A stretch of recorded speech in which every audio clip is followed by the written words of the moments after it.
"You're not coming to the symposium, Rachel." I looked up from my laptop, where I'd been reviewing surgical data. "What?" "David, we've had this planned for months. I bought a dress." "I know, but I've been thinking." My husband loosened his tie, the Hermes one I'd bought him for his last promotion. "These medical conferences are for networking. Serious professional development. You'll be bored." "I'm a trauma surgeon, David. I think I can handle a cardiothoracic symposium." "That's not what I mean." He poured himself a scotch, his back to me. "You're distracting. The other doctors, they see a beautiful woman and they don't take me seriously. They think I brought my wife as arm candy instead of focusing on the medicine." I set down my laptop carefully. "Distracting. It's a compliment. You're gorgeous, Rachel, but these events are competitive. I'm up for the fellowship at Memorial Hospital. I need people to see me as a serious surgeon, not as the guy who brought his hot wife to show off. I'm also a surgeon. A trauma surgeon at a community hospital. It's different. These are cardiothoracic specialists, researchers, department heads. The talks will be over your head anyway. No offense. You'd be more comfortable staying home." I stared at my husband of 7 years. Over my head. "Look, I'm not saying you're not smart.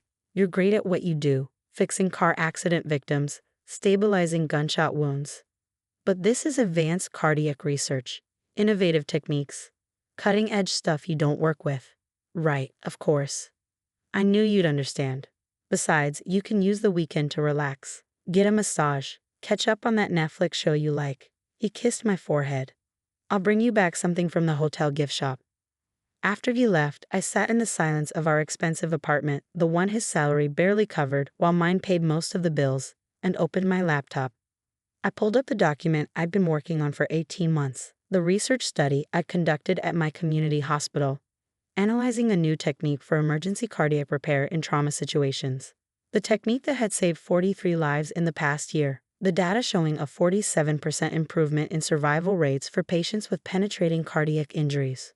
The research, David said, would be over my head if discussed at a cardiothoracic conference. I opened the symposium website and looked at the submission deadline for research presentations. It had been extended. Submissions accepted until midnight tonight. I created a new email account under my maiden name, Dr. R. Foster. Then I submitted my research abstract. Novel approach to emergency cardiac repair in penetrating trauma, a retrospective analysis of 200 cases. If David thought I'd be too distracting at his symposium, I'd just have to attend as someone else. 3 weeks later, I received an email. "Dear Dr. Foster, we are pleased to inform you that your abstract has been selected for oral presentation at the National Cardiothoracic Symposium. Your research shows exceptional promise, and we scheduled you for a prime slot on Saturday afternoon." I read it 3 times. They'd accepted my research, given me a speaking slot. On the same day, David would be attending. I didn't tell him. Instead, I registered under my maiden name, booked my own hotel room, and spent the next 2 months preparing the best presentation of my career. David never asked what I was doing with all my late nights at the hospital. He assumed I was working extra trauma shifts. He was too busy preparing his own poster presentation, a retrospective review of bypass surgeries that, honestly, wasn't particularly innovative. The morning of the symposium, David left at 6 a.m. in his best suit. "Don't wait up tonight," he said. "There's a networking dinner after the last session. All the big names will be there." "Have fun," I said from bed. I waited until he left, then put on my own suit, a sharp navy Armani I'd bought specifically for this. Professional, authoritative, nothing distracting about it.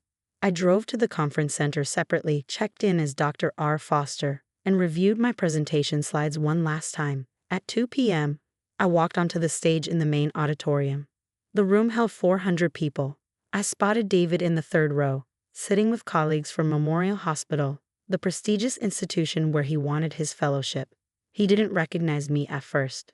Why would he? His wife was supposed to be at home watching Netflix, not presenting groundbreaking cardiac research. "Good afternoon," I began, my voice steady.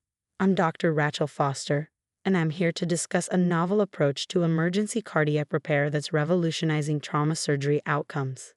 I saw the moment David recognized my voice. His head snapped up, his face went white. I smiled and continued. For 40 minutes, I presented data that stunned the room: survival rates, technique modifications, video evidence of the procedure, and testimonials from patients who should have died but walked out of my hospital. The audience was silent, riveted. When I finished, the questions came rapid fire from the most respected cardiac surgeons in the country. Dr. Elizabeth Morrison from Johns Hopkins. This is extraordinary work, Dr. Foster. Have you considered publishing? I'm currently in discussions with the Journal of Cardiac Surgery. Dr. Robert Chen from Massachusetts General. What hospital are you affiliated with? Mercy Community Hospital. We're a Level 1 trauma center, which gives us unique opportunities for this kind of research.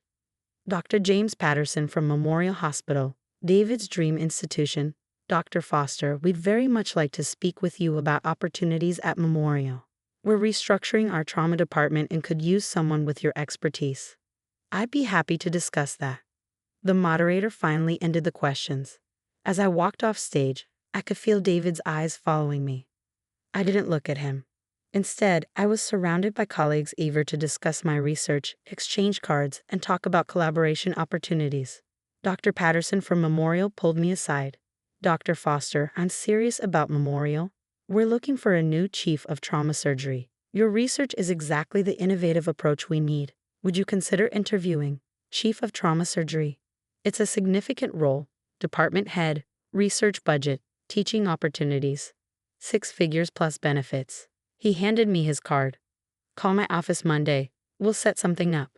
Over his shoulder, I saw David standing alone, holding his poster presentation that no one had bothered to look at. I avoided David for the rest of the conference. I attended the networking dinner he'd mentioned, the one he said I'd be too distracted for. Except now, I was Dr. R. Foster, the trauma surgeon everyone wanted to meet. I spent the evening discussing research, fielding job offers, and establishing myself as an expert in cardiac trauma. David tried to approach me once. I was talking to Dr. Morrison from Johns Hopkins when he appeared at my elbow. Rachel. I'm sorry, I said coolly. Do I know you? His face flushed. It's me, David, your husband. Oh, David. I turned to Dr. Morrison. Excuse me. This is my husband, Dr. David Bennett. He's a cardiothoracic surgeon at Riverside Medical. The community hospital. Dr. Morrison looked confused. I thought you said. I work at Mercy Community. David works at Riverside. Different hospitals. I smiled. David, this is Dr. Elizabeth Morrison from Johns Hopkins. We've been discussing a potential research collaboration. David looked like he'd been punched. You work at a community hospital. You told people. I told people the truth. I'm a trauma surgeon who conducts research. You're the one who assumed trauma surgeons at community hospitals couldn't understand advanced cardiac concepts. I turned back to Dr. Morrison. David was supposed to be networking today. How did your poster presentation go, honey? No one really stopped by. That's too bad. Well, don't let me keep you from networking. I know how important that is. He stood there for another moment, then walked away. Dr. Morrison watched him go. Your husband seems surprised by your presentation. He didn't know I was coming. He thought I'd be too distracted at a medical conference. Her eyebrows rose. Too distracted. You're a trauma surgeon, with a medical degree from Stanford and a trauma fellowship from UCLA. But apparently, I'm distracting. I sipped my wine. He's going to be more distracted when I tell him I'm interviewing for Chief of Trauma Surgery at Memorial Hospital, the same hospital that just rejected his fellowship application. Dr. Morrison laughed. Oh, I like you. Let's definitely collaborate on that research. I didn't go home that night. I stayed in my hotel room, fielding emails from conference attendees, reviewing the job offer details Memorial Hospital had sent, and drafting my resignation letter from Mercy Community. David called 17 times. I ignored all of them. Finally, at midnight, he texted, "We need to talk. I'm in the lobby." I went downstairs in jeans and a t-shirt. He was still in his suit, rumpled now, looking exhausted. "Why didn't you tell me?" he demanded. "Tell you what? That I was conducting research? That I had data worth presenting? That I'm not just some trauma surgeon who fixes car accident victims? That's not what I mean." "That's exactly what you meant, David. You told me this conference would be over my head. That I'd be distracting. That I should stay home and watch Netflix while you did the real medicine." I was trying to protect my professional image. By hiding your wife because you thought having a beautiful woman would make people take you less seriously. That's not protection, David. That's insecurity masquerading as strategy. He sank into a chair. Memorial Hospital offered you chief of trauma surgery. They did. I applied for a fellowship there. They rejected me. Said my research wasn't innovative enough. I know, Dr. Patterson told me. And you're going to take it? The job I wanted? I'm considering it. It's an excellent opportunity. Department head, research budget. Exactly the kind of serious professional development you said I couldn't handle. Rachel, please. This is humiliating. Everyone at the conference is talking about it. How Dr. Bennett's wife turned out to be the star presenter. How the trauma surgeon from the community hospital showed up all the cardiac specialists. I didn't mean to humiliate you. Then why did you do it? I looked at my husband, the man I'd supported through residency, through fellowship, through every professional milestone. The man who just told me I was too distracting and too stupid to attend his conference. Because I got tired of being invisible. You've introduced me as my wife Rachel for 7 years. Never as Dr. Rachel Bennett, never as your colleague, just your beautiful, distracting wife who works at a community hospital. You could have told me about your research. I tried.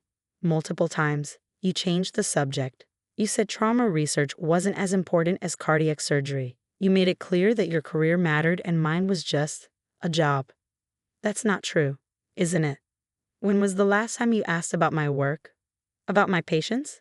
About anything I was doing professionally? I stood up. You know what the worst part is? I almost didn't submit that abstract. I almost let you convince me I wasn't good enough. That my work wasn't important enough. That I should stay home and be decorative while you did the real medicine. I never said that. You said it every time you dismissed my career.